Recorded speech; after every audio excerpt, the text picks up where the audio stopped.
in the sense of, did she just breathe and he went smack? Right. Or did she get all, Chris, you cheating on me, pushing fingers in the face, slapping, scratching, and he just couldn't hold his composure anymore, and he went whop whop. Especially since he did grow up in an abusive home. Right? You know, he's back into what he saw. And according to my sister, I didn't see the documentary that Chris released. But according to my sister, she said that he admits in the documentary that he and Rihanna were both abusive to one another. And throughout their relationship, it would be things where she would beat on him and scratch him up, and he would be going to concerts with makeup with, you know, bruises and stuff, and she would be going to places with bruises and black eyes and shit. And he told her, we can't keep doing this shit because we keep beating on each other. But feminists, Chris Brown, fuck Chris Brown. He should be allowed to do because women's rights, and he has no right to hit a woman. And that's true. He doesn't. But as a feminist, you should also be telling your little girls, do not put your hands on a man. Yes. And let's be honest. I remember having a conversation with my girlfriend many years ago. I don't know if she was going through with her man or not. I don't know. But she called me, and somehow the conversation comes up with abuse, like physical abuse. And she said something to me like, Afiya, you know, like, so if you and your man got into a fight, or if you and a man were getting into a fight and, you know, you slapped him on the face and he shoved you, you wouldn't be mad? And I said, first and foremost, one, what conversation are we having where I'm going to, two, slap him on the face? Because three, I would never put my hands on a man.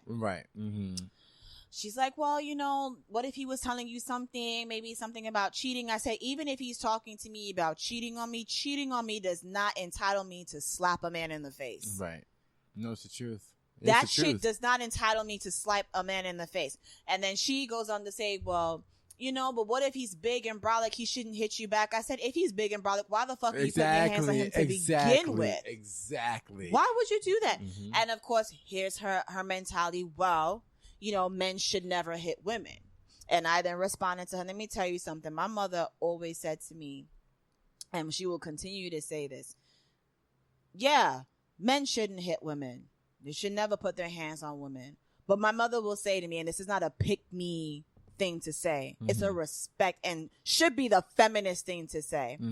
Do not hit a man unless you can take that man's hit. That's right. Amen. Do not put your hands on a man unless you can take that man's lash. Because you do not know what his threshold is between you slapping him up in the face and you, bitch, you nigga, I can't stand you. Before he takes 5 across your eyes, and then all of a sudden you're calling the police. Oh, he abused me and he never had a right to touch me. Why were you slapping him in the face? Why were you touching him?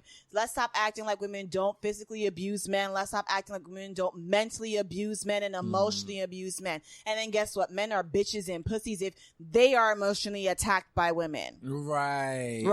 If you say you ain't shit, you ain't never gonna be shit, you ain't shit, man, that's not verbal abuse. If a man did that to us, oh, he broke her. Yeah, exactly. He broke her. You're right. You know? You're right. No, you're and absolutely right. It was years in their marriage where he emotionally abused her and made her feel like she was nothing and blah, blah, blah, blah, blah. But a woman can say that to a man because of, quote, men can take it. Men can take it. But when that shit manifests into physical abuse, then it wasn't us. It was him. It's all him. No, you're right. And you know what? To keep in line with the whole topic or idea of women not holding other women responsible, I used to feel that way about Azalea Banks. And I still feel that way about her. More people are, you know what I'm saying? Like, more people are finally, like, quote unquote, canceling her, if you will. But she still has a great deal of a huge following, a strong fan base. And the thing about Azalea Banks is that, you know, she is a very talented and gifted artist. No one's taking her talent from her. No one can take that away from her. We all admit that. But the issue is that homegirl, first off, she doesn't like black people. No. She does not. And this is what I always say to her fans, specifically her black fans, black gay men and black women. She doesn't like black people and she hates black women. Absolutely. What she does is she'll hate on someone be they white or black, but specifically with black people. Mostly with black people. Yep. She will hate on them, comfort them if they're more successful than she is. But what she will do is she'll wrap her rhetoric in this pseudo-intellectual, very basic freshman humanities course. I just read my first Bell Hooks book or whatever. I just read I Know Why the Cage Birds Sing, and now I'm a professor of literature. Thank you. And all she gotta do is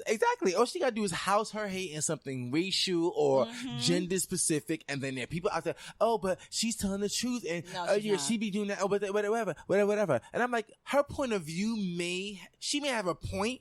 However, you have to think about what's driving this point. Yes. Number one. And number two, you have to think about how she's getting over on folks. And she's inconsistent. She just called this young black woman, she deserves to be on a casting couch. She called that one over there. She deserves to be in the field. Didn't she call Lizzo something? She called mammy Lizzo or something? a millennial mammy. A millennial mammy. Yeah, and there was something else that she had said about someone. I can't think of it right now. Oh, then she was skin bleaching. First it was, oh, you only saying that because of colorism. The whole wilding out thing. There was a situation she had with Nick Cannon about this colorism thing. And started crying. And she's like, oh, well, they were coming at me and comparing me to Cardi B because I'm dark skinned. Yeah. Meanwhile, she's bleaching her skin. So it's like, and so it's like, sis, stop. But they were so long where things would happen, and folks wasn't calling her out. Like, I remember when I was working in entertainment, when I was a salaried entertainment runner. Right. Now I just freelance. But I remember when I was working, and she went off on T.I.'s wife, on Tiny. Yes. For whatever reason, she and T.I. got into a fight, and then she brings Tiny into it, and she rags on Tiny because there was an episode of The Family Hustle where Tiny admitted that she never finished high school and she wants to get her GED. Right. And she rags on her for getting her GED, and you're so dumb and you're so stupid. Right. And I'm like, why are people calling her out for the fact that here's Tiny, who is a successful songwriter with a fucking Grammy. Thank you. And she don't got a GED. And she's actually working on her education much more than what you are doing. What are you doing, Azalea? Amen. Where is your Grammy? Speak it. She ain't got a GED, hits. but she can write hits. She can write albums. She can write songs. She can get those checks. What are you doing aside from getting tour dates in like Czechoslovakia? Right, exactly. Your word, exactly. It's like that cute little audience in Crete. Super white audiences. Very right. Yes, very right. But she's with the white man, which is fine, whatever. But her whole thing, she like supports Trump. She's so inconsistent, Super. So. And I'm like, where are the folks calling her out on her bullshit? Exactly. Come on. Finally, now people are starting to call her out. I think that her Lizzo attack recently really finally woke people up, because it's like, if you I remember seeing that. I saw that on Twitter, and like when that happened, people were like, "Oh, it's because she's attacking Lizzo," and of course Lizzo's super popular. And someone said that she called her a millennial mammy, right? And someone was like, Azalea has been shitting on black women for years, for years, since like why 2011. You guys now seeing this shit? She's been shitting on black women for like forever. Right. She had that whole beef with Sky Jackson. Sky Jackson, who was 14 at the time, and Sky Jackson snatched her wig, snatched shit clean off. Oh, but then we're supposed to let Azalea Banks be Azalea Banks because, she was abused and she has trauma and she's dealing with all these mental issues. Fuck that. Who does it like nowadays? And then that's what they say too. Oh, well, that she's mentally unstable. No, call her out. Feminist equal. Take like, if she got the time and the energy to be witty and nasty and disgusting to these folks, then we have the time to call her out and be like, that is not a part of the feminist. Why are you dragging another woman down in order to make yourself relevant? Because that's all she does. Right. And literally, the reason why she's attacking Lizzo got a Hot 100. Exactly. Billboard 100, Billboard 100 number one song after the song was out for 2 years. For 2 years, right. Got her first number one hit. Right. And all of a sudden, as we're talking and we're celebrating Lizzo, here comes Azalea. Here comes Azalea, right. Because it gets her in the news. And like, look at us now. We're talking about her. That's how she operates. She looks for something that's really popular, really trending, and then she comes in with her hate speech, and then we talk about it, but it's still not getting you a record deal, boo. Right. It's still not getting you out there. You're still not making that music that people should. And then, Russell Crowe spit on me, right? And of called course, me a nigga. And we had to trying. I was like, nah, I'm good. Like, yeah. I got off the Azalea Banks train some time ago because I used to ride for her in the beginning because I liked her music. Yeah. And I saw the talent. But then I realized that there was genuine, unstable, crazy within her, and I just couldn't support the hate anymore. You can't support shit. Absolutely not. Absolutely not. But it's like, people are finally just starting to call her out. And, quote unquote, cancel her.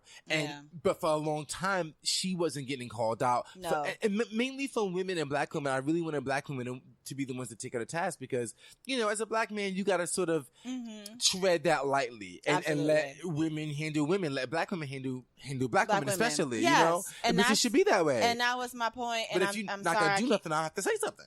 Exactly, sorry. Jump in the conversation. Yeah, sorry. And don't let them tell you, oh, well, you a man and you can't be. Right. Listen, she comes down on my community as well. Yes, because she be talking about the gays. Yes. And one minute she loves them, the next minute, faggot. Like, it's like, come on, sis, which is it? Yeah, and then she's like, oh, it's a joke. No, it's not a joke. Right, exactly. Yeah. And that was my point. And you said it perfectly. Like black women gotta come down on black women, and that's kind of like what I mean when I say accountability. I'm really speaking for the black women. Like we gotta keep our black women accountable because we're out here telling these white 53%, right. Check your girl. Right. How about we check our women? But it's like, oh, but you can get away with that because I used to interact with someone online and she's a educated sister. But one of the things that I couldn't get with when we're talking with her was she had this mentality that, oh, well, if black men or men do it, then black women should be able to do it. And we used to go at it when it came to like Azalea Banks and stuff like that. But that was her mindset. Like if this group of people can get away with it, then black women should be able to get away with it. And I understand that, but there would be times where it's like, okay, this is a conversation that needs to be had among sisters. And if you're not going to say nothing, people are going to take the initiative to do so. Call them out. Yeah, Call them out. Like, nah. Prime example. So this was one of the examples, and y'all forgive me for talking to myself. I promise you I'm not like that off the rocker that I was talking to myself this much this morning. But here was one of my concepts. So I was talking about how like black women, and like I said, black women need to call out black women, especially when it comes to shit like that. It is not unfamiliar in the black female community that women use men to get what they want. And like I said, I'm not out here being a pick-me, but it's prevalent in our culture. It's prevalent in pop culture because, like I said, we have TV shows dedicated to these women. Basketball wives, half them hoes ain't even wives. Right? Exactly. Let's keep a buck. Okay, Love and Hip Hop. These girls are getting our favorite character on Love and Hip Hop Atlanta is Miss Jocelyn Hernandez. And why is she famous? For being Stevie J's side woman. Oh, okay. I don't watch those shows. That is her introduction into the show. Right. She is Stevie's side chick piece to his main chick, Mimi. Got you. But she now and Stevie Faith, get... Right? Huh? Now he with Faith, right? Faith yes, Evans? Now he's married to Faith Evans. Okay. Stevie and Jocelyn. And now, Stevie and Jocelyn go on and get their own TV show. Right? Stevie and Jocelyn get their own damn TV show. Yes. And how do we know Jocelyn? Because she is a side chick to Stevie. Exactly. Right? The other women on the show, same shit. Side chicks. You have side chicks. You have on Love and Hip Hop New York. They always got to bring a side chick in the mix. Why? Right. Because it makes for popular television. Yes. It makes for exciting television because we want to see the confrontation between the side chicks and the man. And here we are yelling at the man. Well, he shouldn't have been doing this, and this. Why would you knowingly get with a man knowing that he has a woman? And why aren't we calling her out and saying, she ain't shit, right? And of course, then it becomes, well, we attack the women too much and we can't attack the man. Then I started thinking, I said, you got me, right? You're right. He ain't shit too. He ain't shit too.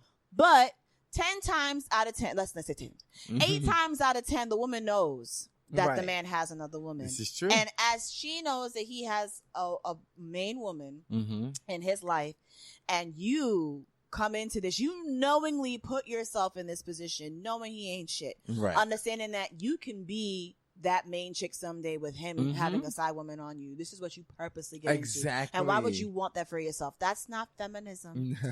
So then I started thinking about, okay, those are situations where the man ain't shit. Let's look at situations where the man is shit. Right. And I started thinking about Aisha Curry. Oh. And Miss Aisha Curry talking about how she feels like, you know, she kind of wants some of the attention that her man gets, you know, like it's kind of hard for her sometimes that he gets all the, you know, all the fans and all the people and all the attention and she doesn't feel